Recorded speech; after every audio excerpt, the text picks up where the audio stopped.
यहाँ पे इसको लगाएंगे।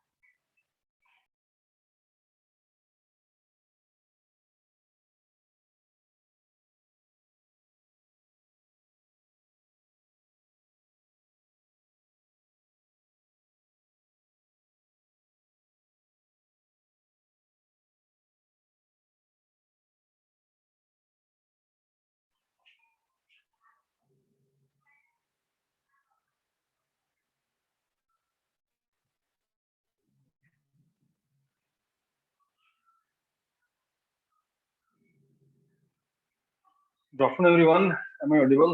Can you hear me?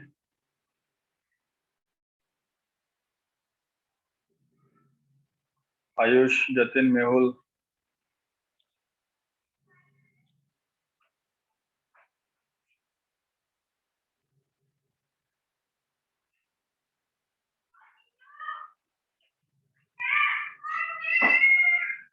Ayush, am I audible? Mehul? Yes, sir, you are audible. Yes, sir. Okay, thank you. तो बाकी के लोग अच्छे क्लास अटेंड नहीं कर रहे हैं क्या? Like what about others? नहीं कर रहे सर 10 क्लास। तो वही वाला प्रॉब्लम है, क्या बोले, रिजल्ट को लेके कुछ कह रहे हैं क्या? वही सर, हाँ, कि जब तक हमें रिजल्ट नहीं मिला तो हम क्लासेस नहीं लेंगे। मैंने एक्चुअली वो कम्युनिकेट कर दिया था, तो शी टोल्ड कि she will take class and communicate with the people, like because she said कि मेरे एंड पे होगा सॉल्व, तो इस वजह से मैंने उनको ही बोल दिया फिर, है ना। तो she might be taking a class. Please mark your attendance in the chat box for the record. Anyways, let us continue what we can do in that case. Somebody is not interested in that matter. We have to keep continuing with us, है ना। तो देखिए SLS के बारे में मैंने आपको बता दिया था कि what is SLS, it's a document basically, and इसके अंदर ही सारी रिक्वायरमेंट्स को हम लोग पुट अप करते हैं, और this is the one and final document which is required during the entire execution of the project, या प्रोडक्ट जो बनने वाला है आपका, उसकी सारी डिपेंडेंसी उस डॉक्यूमेंट के ऊपर होती है। ठीक है, अभी हमारा इतना बड़ा डिटेल पार्ट नहीं है सिर्फ हमारे सॉफ्टवेयर सॉरी सिलेबस का कि हम इसको इन डेप्थ जो है स्टडी करें। सर एक तो चीज बस पूछनी आप ये समझिए कि बताइए। सर, ये हमारे ऊप्स के सिलेबस में क्यों है? एक्चुअली देखिए ऊप्स का सिलेबस जो है ना, ऊप्स का सिलेबस नहीं है वो। एक्चुअली क्या उन्होंने ऊप्स के सिलेबस को इस तरह से डिजाइन किया है कि ऊप्स के कॉन्सेप्ट भी डाले हैं, और जब आप प्रोग्रामिंग करते हैं, कोड करते हैं, तो आपको मल्टीपल चीजें आनी चाहिए, like you people must know what is database, है ना, and how to connect that, even you must know how to. देखिए ऊप्स का पहले देखिए, आज के टाइम में थोड़ा सा ना टर्मिनोलॉजी बदल गई है, मैं आपको थोड़ा समझाता हूँ डिफरेंट तरीके से इस चीज को, ये सब क्यों हो रहा है, ताकि आपको पता चले। देखिए यहाँ पे ना सबसे इम्पोर्टेंट क्या है कि किसी भी प्रोजेक्ट को डेवलप करने के लिए हमें बहुत सारे स्किल चाहिए होती है। जैसे मैंने आपको बताया, हमें कोडिंग चाहिए होती है, कोडर हम होने चाहिए। ठीक है, दूसरा हमारे पास डिजाइनिंग की स्किल होनी चाहिए, हमें डिजाइन बनाना है, क्योंकि हम क्या बनाना है, फ्रंट एंड तैयार करना है अपने सॉफ्टवेयर के। ठीक है, तीसरा आपको डेटाबेस का आना जरूरी है, तभी आप, क्योंकि आपका कोई भी ऐसा प्रोजेक्ट नहीं जिसमें डेटाबेस इन्वॉल्व ना हो अल्टीमेटली, है ना। चौथा आपको टेस्टिंग भी का भी आइडिया होना चाहिए। ठीक है, देन मतलब लाइक डेवलपमेंट, मेंटेनेंस, बहुत सारे फेज होते हैं, क्योंकि ये सब चीजों मिलके ही आपका एक प्रोजेक्ट कंप्लीट हो सकता है, अदरवाइज नहीं हो सकता। This is the basic requirement ultimate. ठीक है, so nowadays earlier we use to hire coder separately, designer separately, database developer separately, जिनको हम डीबी भी कहते हैं। ठीक है, then thereafter tester separately हुआ करते थे, इन सब की एक टीम हुआ करती थी, और वो टीम जाके किसी प्रोडक्ट को, टीम वर्क बड़ा इंपॉर्टेंट होता था। आज के टाइम पे यार ऐसा नहीं है। आज के टाइम पे कंपनी कहती है कि we don't want so many people in the team और on the board, we want limited people, और हमें ऐसा बनना चाहिए जो कि मल्टीपल स्किल सेट अचीव कर सके। That is why a new concept came into the market, and that is known as full stack developer. Have you heard about it? Full stack developer के बारे में आपने सुना? यस सर, जो back and और front end दोनों का। तो हाँ, ठीक है, not even back end front end, other services also written by him, like API लिखनी है, सर्विसेज लिखनी है जो कि सर्वर डेटा कम्युनिकेट करेंगी, तो API भी लिखनी उसको आनी चाहिए। उसको फ्रंट एंड डिजाइन करना आना चाहिए, उसको बैक एंड आना चाहिए। इसलिए फुल स्टैक डेवलपर के बहुत सारे एट्रीब्यूट होते हैं। लाइक वो उसको कोई प्रोग्रामिंग लैंग्वेज आनी चाहिए, जैसे उसको जावा आनी चाहिए अगर उसको सॉफ्टवेयर डेवलप करना है। देन देयर उसको थोड़ा बहुत फोटोशॉप भी आना चाहिए, ठीक है। फोटोशॉप के अलावा कोरल आना चाहिए, इस टाइप की चीज हो गई है ना। या इलिस्ट्रेटर आना चाहिए, इलिस्ट्रेटर का भी उस आइडिया होना चाहिए। देन देयर आपको कोड के अलावा डेटाबेस की नॉलेज होनी, तो डेटाबेस हो सकता है उसको MySQL आना चाहिए, या फिर उसको Oracle आना भी able to test the software, तो वो उसे टेस्टिंग की स्ट्रेटजीज भी आनी चाहिए थोड़ी बहुत, ठीक है। ऐसी डिप्लॉयमेंट भी उसको आना चाहिए। डिप्लॉयमेंट के अंदर आपका बहुत सारी चीजें आती है, सर्वर की नॉलेज आती है, जैसे जेबॉस हो गया, टॉमकैट हो गया, है ना, वेबस्फेयर हो गया, ये सब बहुत नॉर्मल वेब सर्वर चलते हैं मार्केट के अंदर, इनकी नॉलेज उसको होनी चाहिए, ठीक है। तो इन सब पार्ट के कॉम्बिनेशन की अगर आपको नॉलेज है तो आप सिंगल हैंडेडली ही छोटे माइनर प्रोजेक्ट जो खुद ही बना सकते हैं। Like you need not anyone to hire someone for developing all this quality. That is why demand for full stack developer is much higher than individual terminology. But don't think you are going to be full stack developer from day one. No, not at all. अभी हालांकि market में बहुत सारे courses design हो गए हैं जिनके अंदर सब चीजें पढ़ाई जाती है, आपको फुल स्टैक डेवलपर बनाने की कोशिश की जाती है। बट फुल स्टैक डेवलपर बनने के लिए आपको सिर्फ टेक्नोलॉजी जावा, फोटोशॉप, सीक्वल सब आना जरूरी नहीं है, तो आपको आएगा तभी आप काम करेंगे। इसके अलावा आपको प्रोजेक्ट हैंडलिंग आनी चाहिए, जो सबसे इंपॉर्टेंट कॉन्सेप्ट होता है, how to handle a project, है ना। इसको हमें इसके लिए हमें दो चीजों की नॉलेज होनी चाहिए। पहला हमें सॉफ्टवेयर इंजीनियरिंग के बारे में पूरा पता होना चाहिए, how to handle a software, what are the engineering methods involved in handling a software part. Second thing is you must know about SPM. SPM is software project management. Software project management. इसलिए ज्यादातर जो full stack developer आज के time पे आप होते हैं उनका एक्सपीरियंस S12 से ऐसा नहीं कि आप फ्रेशर बन के निकलो आप डेवलपर, आपको डेजिग्नेशन कंपनी देगी दे, बट इट डजंट मीन, क्योंकि आपको प्रोजेक्ट के अंदर जो कंस्ट्रेंट आने हैं, जो हर्डल्स आने हैं, जो आपको प्रिकॉशन लेनी है, जो आपको रिस्क को इवेल्युएट करना है, आपको कुछ भी नहीं आता, बिकॉज आपने कोई प्रोजेक्ट ही नहीं किया। तो how could be a full stack developer from the beginning. तो ये मिथ है थोड़ी सी मार्केट में, और लोग जॉब भी निकाल देते हैं, सब फुल स्टैक डेवलपर चाहिए, एक्सपीरियंस 0 से 2 इयर्स का हमें चाहिए अल्टीमेटली, यानी कि फ्रेशर को भी फुल स्टैक डेवलपर बनाने को राजी हो जाते हैं। बट अगर मुझसे पूछेंगे तो मैं तो मना करता हूँ, no. Person who's having zero experience could not be a full stack developer. Now, command on programming आपको भी सिंटैक्स स्ट्रक्चर ढंग से समझ में नहीं आता, आपको एक्सपर्ट नहीं है किसी डिजाइन को लेआउट बनाने में। फोटोशॉप आने का मतलब नहीं है कि आप डिजाइनर बन गए हैं। डिजाइनर के लिए क्रिएटिविटी चाहिए होती है, स्क्रीन कैसी होनी चाहिए, उसका कलर कॉम्बिनेशन कैसा होना चाहिए, यूआई लोगों को अच्छा लगेगा नहीं लगेगा, बहुत सारी चीज होती है। ऐसा डेटाबेस की ट्यूनिंग नहीं चाहिए। डेटाबेस का मतलब नहीं कि आपने एसक्यूएल सीख लिया, आपको क्रिएट करनी आ गई, डेटा डालना आ गया। इसके अलावा आप बहुत सारी चीजें आपकी जो क्वेरी है उनको ऑप्टिमाइज करना है, उनको आप डेटाबेस यूज करना पड़ता है। एक चीज आती है जब आपको बड़ा डेटाबेस हैंडल बताऊंगा,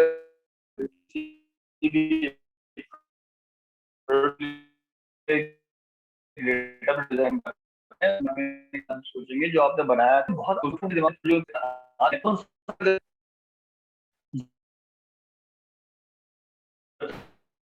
प्रॉब्लम्स नहीं आएंगी। तो मुझे आप एक बात बताइए, स्ट्रेटेजी को बनाएंगे? Not possible. You must have a repeated experience in order to get this job. Okay, that is why. अब ऊप्स का जो सिलेबस है, मैं तक उसको बता रहा हूँ आपको, ऊप्स का सिलेबस जो वो आपको कहीं ना कहीं फुल स्टैक डेवलपर की तरफ लेके जा रहा है। मैंने आपसे पहले ही बताया था कि जो हमारा सिलेबस है, let me share it again with you people.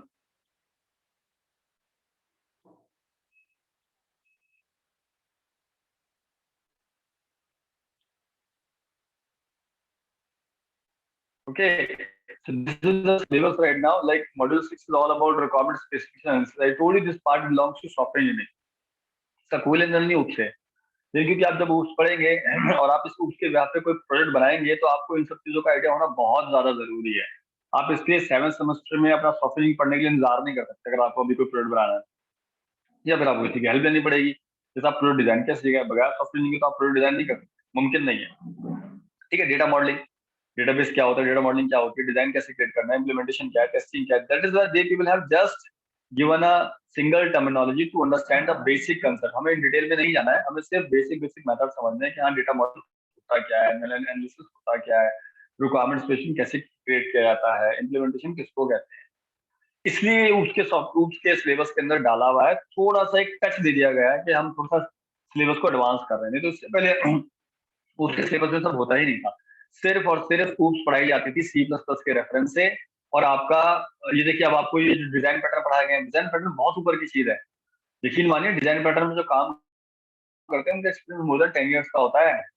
ठीक है, तो वो उन चीजों को स्टडी डिफाइन करते हैं कि हमें कौन से लेवल पे कौन सा डिजाइन पैटर्न फॉलो करना है। But you people are being taught about this, आपको पढ़ाया जा रहा है अल्टीमेटली, है ना। तो ये जो आपका पहली और दूसरा मॉड्यूल जो है, ठीक है, this is only oops ultimately. अगर मैं मुझसे आप पूछेंगे तो पहला और दूसरा जो मॉड्यूल है आपका सिर्फ यही कोर ऊप्स का कॉन्सेप्ट है ना। आपका डिजाइन पैटर्न ऊप्स का पार्ट है, ये जनरिक और आपका क्या बोलते हैं, हमने जो पढ़ा था वाइड का, ये जो पिछले पढ़े सेट क्यू, है ना, मैप इंटरफेस, ये सब चीजें तो जावा का हिस्सा है, ये ऊप्स का हिस्सा नहीं है।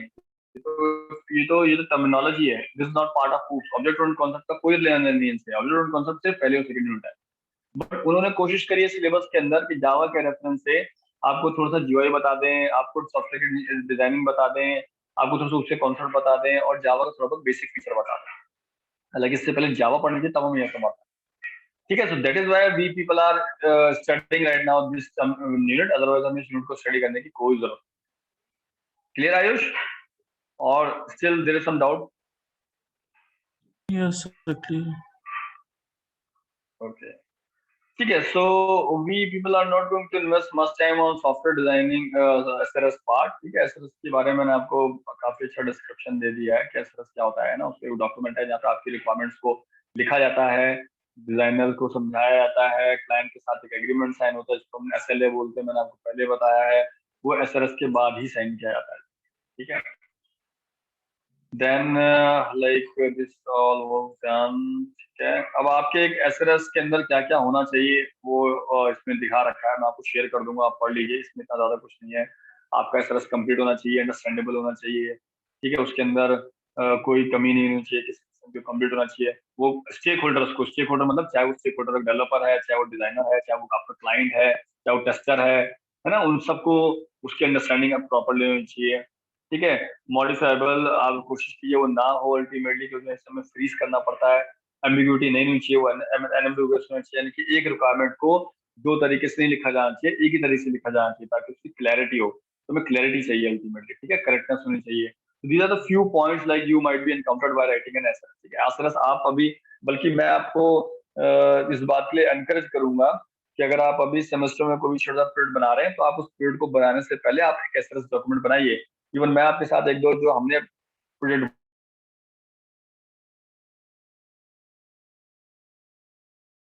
बनाए थे, मैं उनका आपको एसएस भी दूंगा, आप उसको पढ़िए और देखिए एसएस कैसे डिजाइन किया था। अगर समझ में नहीं आता तो मैं आपको एक्सप्लेन भी कर दूंगा।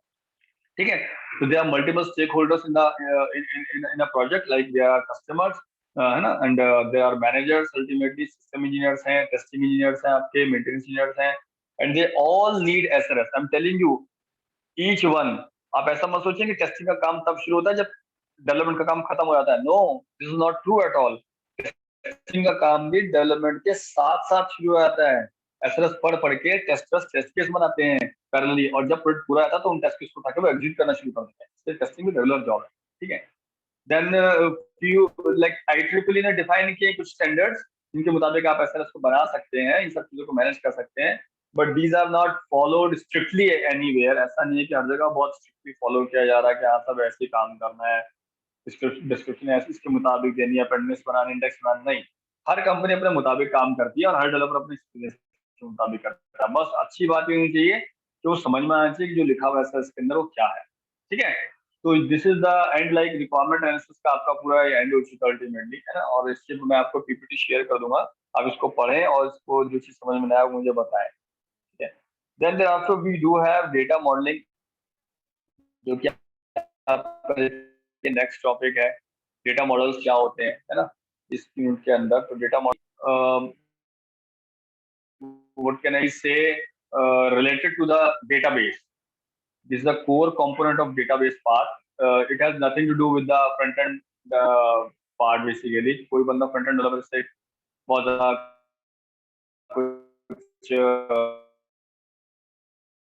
नहीं करता है इस पे, डेटाबेस डेवलपर काम करते हैं। बट डेटाबेस मॉडलिंग का ये कंसेप्ट क्या है, जो भी डेटा हम यूजर से ले रहे हैं या जो भी यूज हो रहा है, डेवलप हो रहा है ना, वो सारा डेटा हम कैसे हैंडल करें।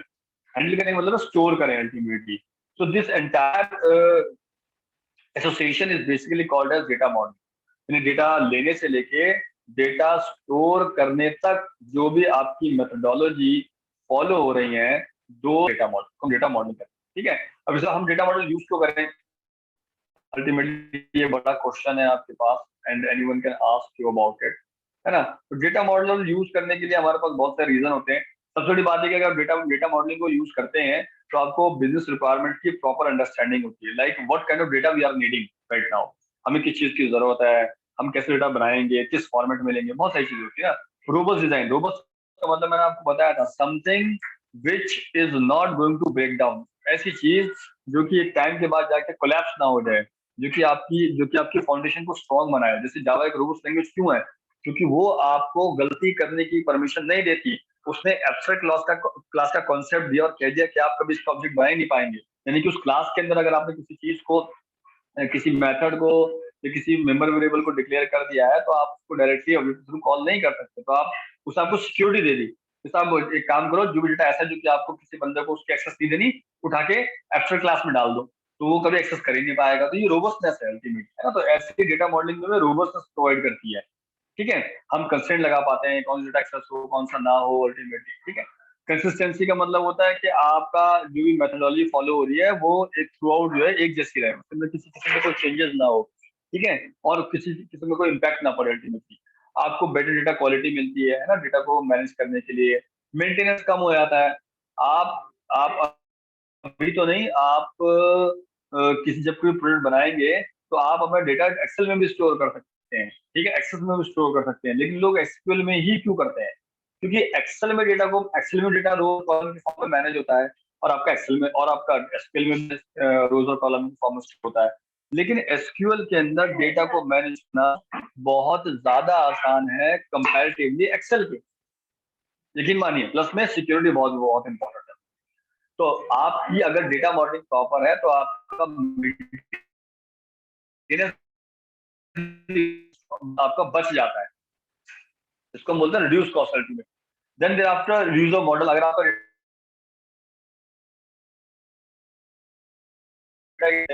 सपोज करो आप कॉलेज से आपने डेटा मॉडल डिजाइन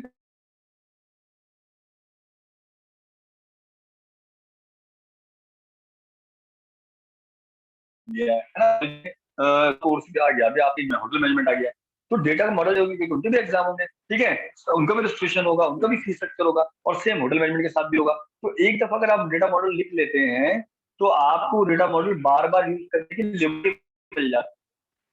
और ज्यादातर मॉडल कॉमन होते हैं। इंडस्ट्री में आप जाएंगे ना, तो आपसे आपके सीनियर बड़ा मजाक करके कहेंगे क्या कोड कोड कर रहे हो क्या, यानी कि कॉपी पेस्ट तो कर रहे हो, यानी कि आपने जो पहले एक दफा कोड लिख लिया है आप उसी कोड को रीयूज कर रहे हो, तो उसको बोलते हैं कॉपी पेस्ट करना, कि आप ये कोड को कॉपी पेस्ट कर रहे हो। या फिर आप स्टैक ओवरफ्लो से किसी और का कोड यूज कर रहे हो, उसे लिख रखा है, उसने उठा के स्टैक ओवरफ्लो पे डाल दिया, या फिर गिटहब पे डाल दिया। मैंने आपको बताया था ना, गिटहब पे, गिटहब बहुत बड़ी रिपॉजिटरी, वहां पे सारे लोग जो कि अपना प्रोडक्ट कंप्लीट हो जाता है, जो अच्छे डेवलपर्स हैं वो अपने सारे प्रोडक्ट डाल दें ताकि और लोग उस पर मेहनत, तो आप लिखे हुए कोड को रीयूज कर सकते हैं। इम्प्रूव परफॉर्मेंस होती है, मैंने आपको ही बताया एक्सेल में और स्किल में डिफरेंस क्या है, परफॉर्मेंस का डिफरेंस है, परफॉर्मेंस का और ट्यूनिंग का। आप टाइम टू टाइम ट्यूनिंग करते हैं डेटाबेस।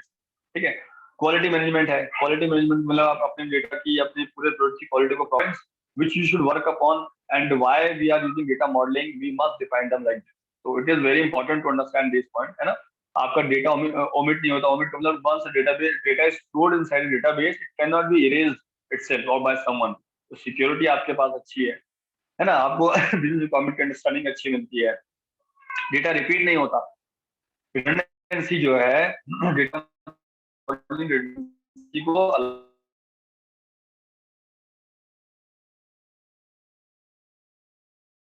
को अलाउ नहीं करती। आपके एक्सेल में आप डेटा वहां रिपीट कर दें और आपको पता भी जाना है, ठीक है। तो डेटा डुप्लीकेशन नहीं होती है, डेटा रिपीटिशन नहीं होता है, कंसिस्टेंसी अच्छी रहती है ना, ये सब पॉइंट्स हैं और आपको बहुत अच्छी परफॉर्मेंस मिलती है। These are one of the reason why we people use data models in our projects. ठीक है।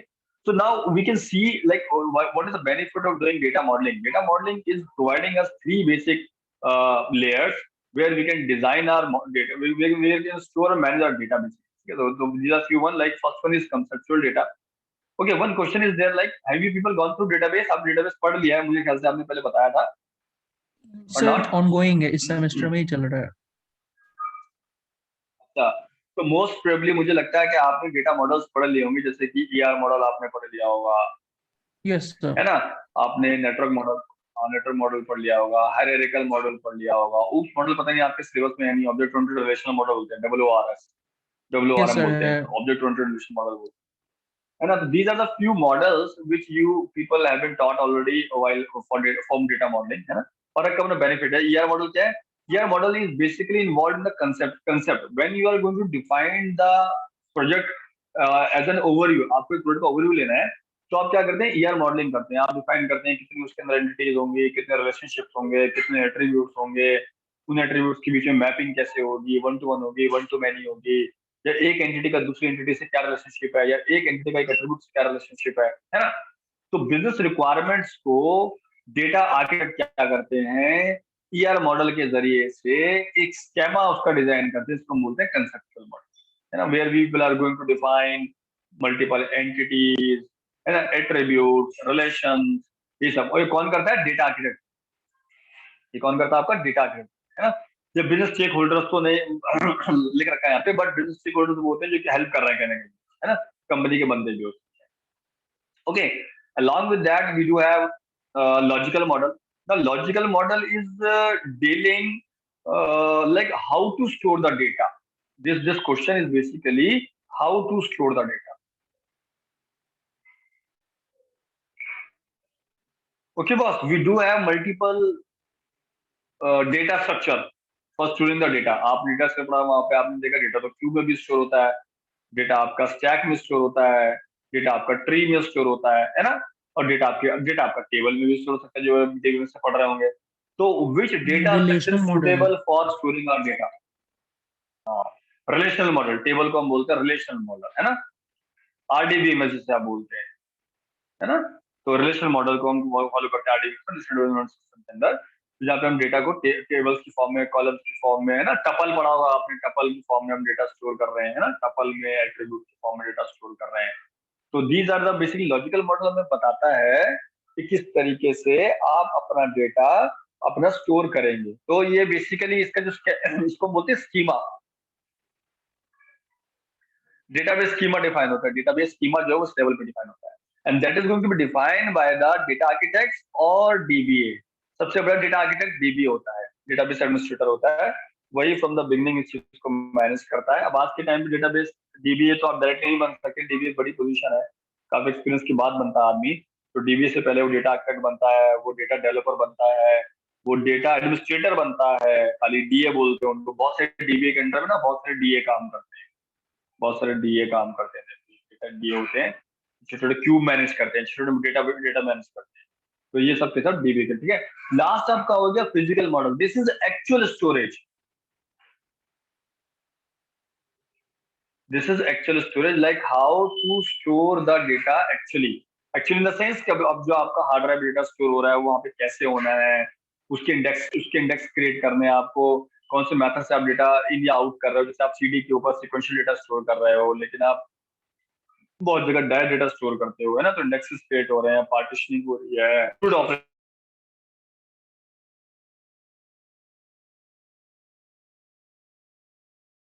दोनों मिलकर इस चीज पे काम करते हैं, ठीक है। This is a physical model. In order to understand the in order to understand the hierarchical perspective of data modeling, you must understand what is the conceptual model, what is the logical model, and what is the physical model. These are the three things, है ना। तो we do have multiple things, हमें इन सब चीजों पे काम करना पड़ता है, हमें लॉजिकल डेटा मॉडलिंग पे भी काम करना पड़ता है ना। डेवलपर काम करते हैं इसके ऊपर। और मैं आपको फिर बता दूं, सबका जो आपका ऑब्जेक्टिव है, that is ultimately to model the data. आप बिजनेस डेटा डेटा वो टाइप का होता है। अभी तो आप डेटाबेस पढ़ रहे हैं, जब आप एडवांस डेटाबेस में पढ़ेंगे तो आप देखेंगे डेटा बहुत कैटेगोरिकल डेटा बहुत अलग तरीके से होता है। जैसे कि आपका एक स्टूडेंट, एक अगर आप सॉफ्टवेयर डिजाइन कर रहे हैं जो कि आपका कॉलेज के लिए एक सॉफ्टवेयर डिजाइन हो रहा है, तो इसका जो डेटा है वो बिल्कुल अलग है, इट्स एंटायरली डिफरेंट। लेकिन अगर आप बात करें गूगल मैप्स की, तो गूगल मैप्स का डेटा बिल्कुल अलग होता है। वो लॉन्गिट्यूड और लैटिट्यूड की फॉर्म में होता है, एल के फॉर्म में होता है अल्टीमेटली। तो इसका इसका मैनेजमेंट बिल्कुल डिफरेंट होता है। तो इसको हम बोलते हैं special data, special data management बोलते हैं तो हम, या जियो स्पेशल डेटा भी कहते हैं कुछ लोग उसको। बट डेटाबेस की टर्म में देखेंगे तो जियो स्पेशल कहता है। जियो स्पेशल मतलब ज्योग्राफिकल स्पेशल डेटा, तो इसको मैनेज करने का तरीका बिल्कुल अलग है ना, और इसको मैनेज करने का तरीका बिल्कुल अलग है। तो डेटा की अगर कैटेगरी आप देखें, डेटा की कैटेगरी भी बहुत अलग अलग तरीके की होती है, बट और हर एक की मॉडलिंग का मेथड भी थोड़ा अलग अलग तरीके का होता है, ठीक है। तो these are the few things you need to understand. अब हम बहुत सारे डेटा मॉडल है जो मैं आपको पहले बता चुका, पढ़ चुके हैं। हायरार्किकल डेटा मॉडल है, it is the oldest model like we to have, and it just follow the tree like structuring है। यहाँ पे आपके पास एक पेरेंट नोड होती है, फिर उसकी चाइल्ड नोड होती है, चाइल्ड के अपने सिबलिंग्स होते हैं, फिर उनमें एक डेटा को एक्सेस करने का पर्टिकुलर ऑर्डर होता है, टॉप टू बॉटम आपके डेटा को सॉर्ट कर रहे हैं, ऑर्डर कर रहे हैं ना, ये सब मैटर करता है। But it is a story, the story of 60s and 70s, like it's an old story, बहुत पहले इसको मैनेज करते थे। उसके बाद डॉक्टर ईएफ कोड आए, है ना। डॉक्टर ईएफ कोड बहुत बड़े कंप्यूटर साइंटिस्ट थे, डॉक्टर ईएफ कोड। अल्टीमेटली आपने कोड के 12 रूल भी पढ़े होंगे, 12 कोड रूल बोलते हैं इसको। ये डेटाबेस आरडीबीएमएस जिसे हम बोलते हैं, आरडीबीएमएस जिसे हम बोलते हैं, वो इन्हीं का दिया हुआ कॉन्सेप्ट है। डेटाबेस में आप पढ़ेंगे, उनको जरूर पढ़िए 12 रूल्स को, और वो आपको बताएंगे कि अगर आपका कोई भी डेटाबेस इनके 12 रूल्स को फॉलो कर रहा है, तभी वो pure relational database management system कहलाता है, नहीं तो नहीं कहलाएगा अल्टीमेटली, ठीक है। He was a senior scientist in the IBM at that time, and he sorted out कि why should we use hierarchical and network model, instead of that we use a better alternative। And आप देखिए उस time से लेके आज तक relation model चल रहा है, कोई उसको हटा नहीं पाया। इट इज सो रोबस्ट, है ना। then you might have like SQL is following completely the relational model concept. SQL is following completely the relational model concept. So that's a beauty, like still क्या MySQL ले लीजिए, है ना, आप derby ले लीजिए, आप साइबेस ले लीजिए, आप MySQL ले लीजिए, आप Oracle ले लीजिए, सारे के सारे सॉफ्टवेयर जो है वो सब RDMS पे टिके पड़े हैं, ठीक है। अभी NoSQL आ गया है, जैसे कि आपका अभी NoSQL में MongoDB है। MongoDB बहुत पॉपुलर हो रहा है, अब पॉपुलर हो रहा है, पहले नहीं हुआ, हालांकि MongoDB बहुत पहले आ गया था, but now days it is very popular and it is being used on a large scale in the data science. Data science के अंदर बहुत मास लेवल पे इस्तेमाल होता है उसका। It is bit complicated and tough in comparison to SQL, but it is very effective and it is very better at this kind of thing.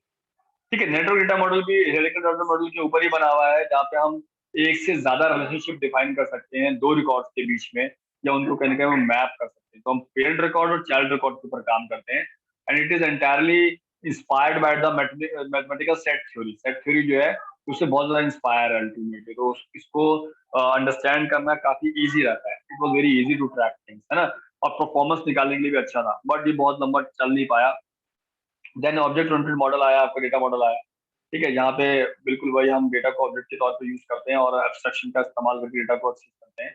तो ये भी बहुत ज्यादा यूज नहीं होता, बहुत ही लिमिटेड जगह ऐसी जहाँ पे ऑब्जेक्ट ओरिएंटेड डेटाबेस मॉडल इस्तेमाल होता है, बहुत कम जगह ऐसी है, ठीक है। ज्यादातर आपका जो ये आपके लिंक्स, हाइपर लिंक जो होते हैं, इनको मैनेज करने में इसका इस्तेमाल होता है, मल्टीपल डेटाबेस को मैनेज करने में यूट्यूब है वो करता है, ठीक है। जितनी भी आपके सॉन्ग की साइट्स होती हैं वो उसका इस्तेमाल करती हैं अपने डेटाबेस को मैनेज करने, ठीक है। Then we have ER model, क्योंकि मैं आपको बता चुका हूँ, आप पढ़ चुके हैं पहले ईआर मॉडल क्या मॉडल है, and it's a graphical presentation like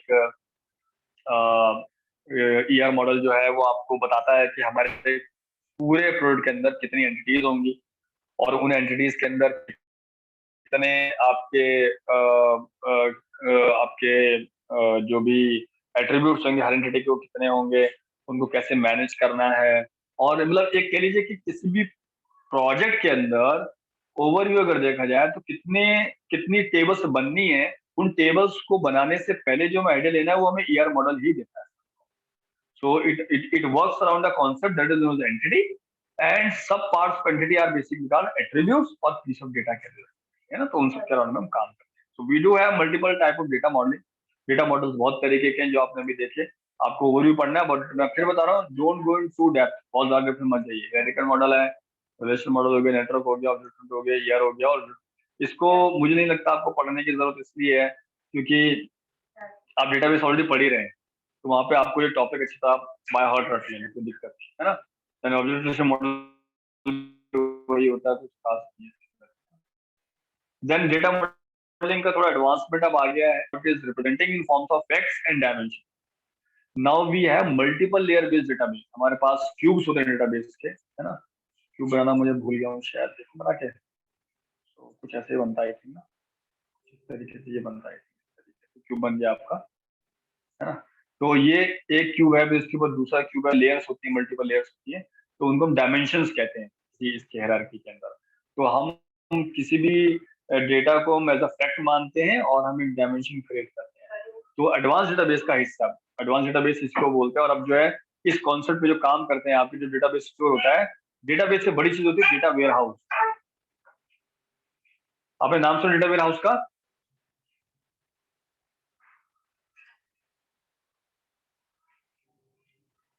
sir ये डेटा माइनिंग से Did रिलेटेड है people क्या? डेटा माइनिंग, हाँ आप कह सकते हैं डेटा माइनिंग से पूछ रहा है, you can say like that.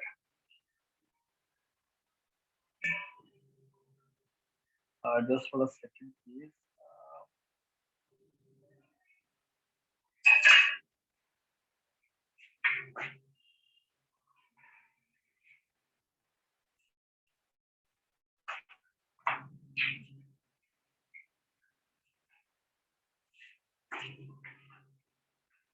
Okay, देखिए डेटा माइनिंग से रिलेटेड तो data mining data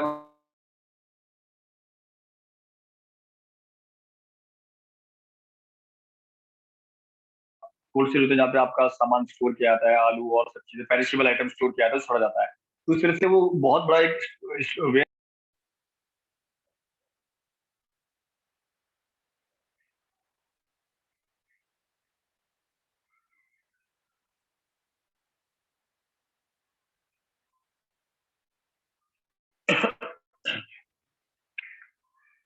Okay, I'm audible. I think connection went down.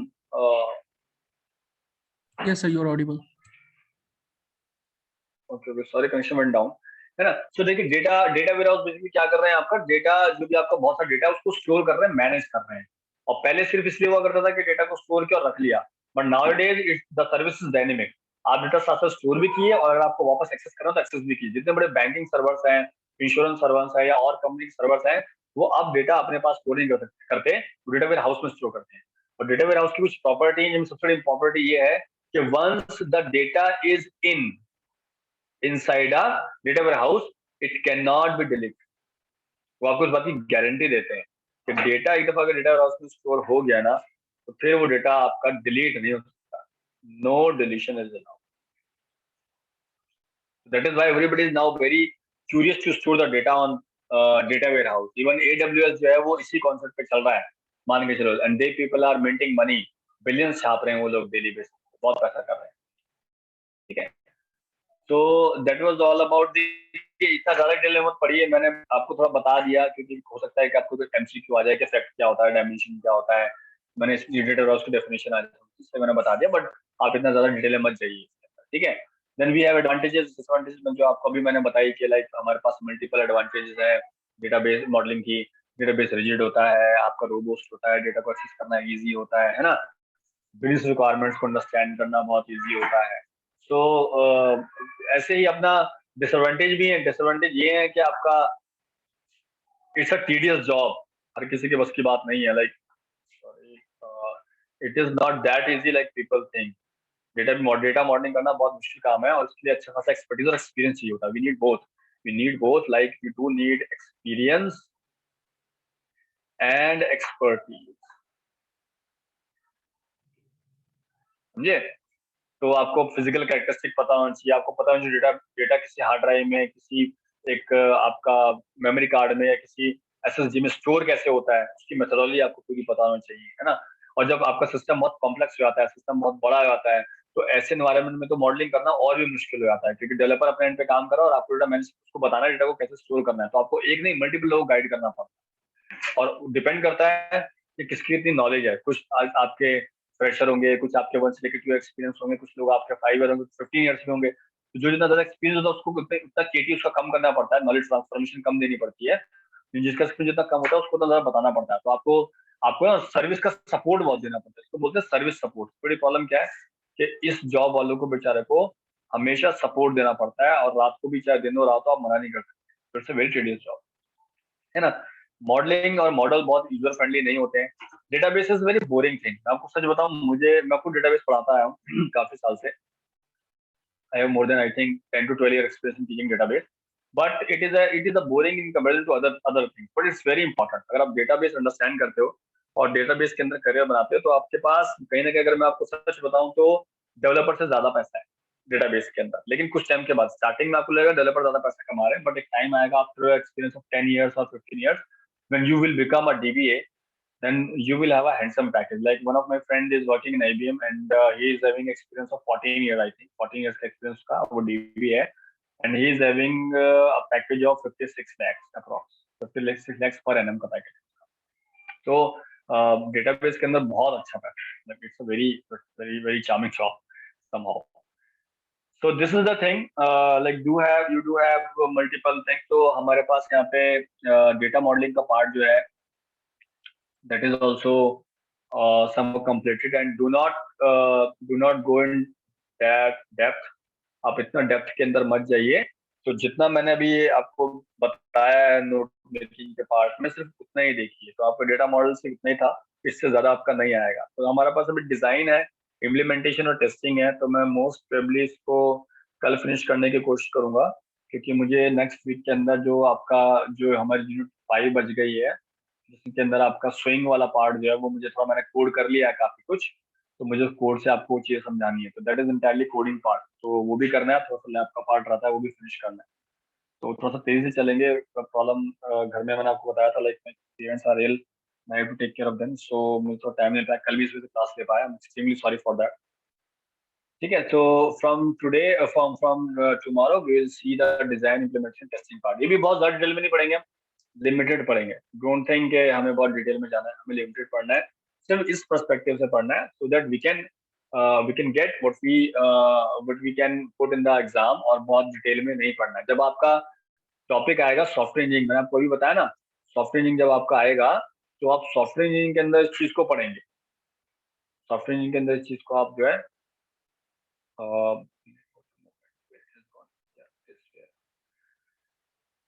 है ना, तो सॉफ्टवेयर इंजीनियरिंग के अंदर आप इस सारी चीजें पढ़ेंगे कि आपका किसी भी प्रोडक्ट की स्टार्टिंग कैसे होती है, कितने फेजेस होते हैं, हर फेज में क्या काम होता है, किसकी क्या रिस्पॉन्सिबिलिटी होती है, कोहेजन है, कपलिंग है, लूज कपलिंग है, टाइट कपलिंग है, उनको हम कैसे करते हैं, और आपका कैसे हम लोग किसी प्रोडक्ट की डेडलाइन को अचीव करते हैं, या उसके अंदर कितने फेजेस होते हैं, वो सब चीजें हम उसके अंदर डिटेल में पढ़ेंगे। तो अभी नहीं, भी मैंने आपको वही दे दिया है, जब आप सॉफ्टवेयर पढ़ेंगे तो आपको सब चीज समझ में आएंगे। हम एक पार्ट को, एक सिंगल फेज को हम इन डेप्थ पढ़ेंगे, चाहे वो डिजाइनिंग फेज है, चाहे वो टेस्टिंग फेज है, चाहे वो डेटाबेस का फेज है, चाहे वो डिप्लॉयमेंट का फेज है। तो बारीकी से आप उस चीज को पढ़ें, then you will really understand how a project is going to be build.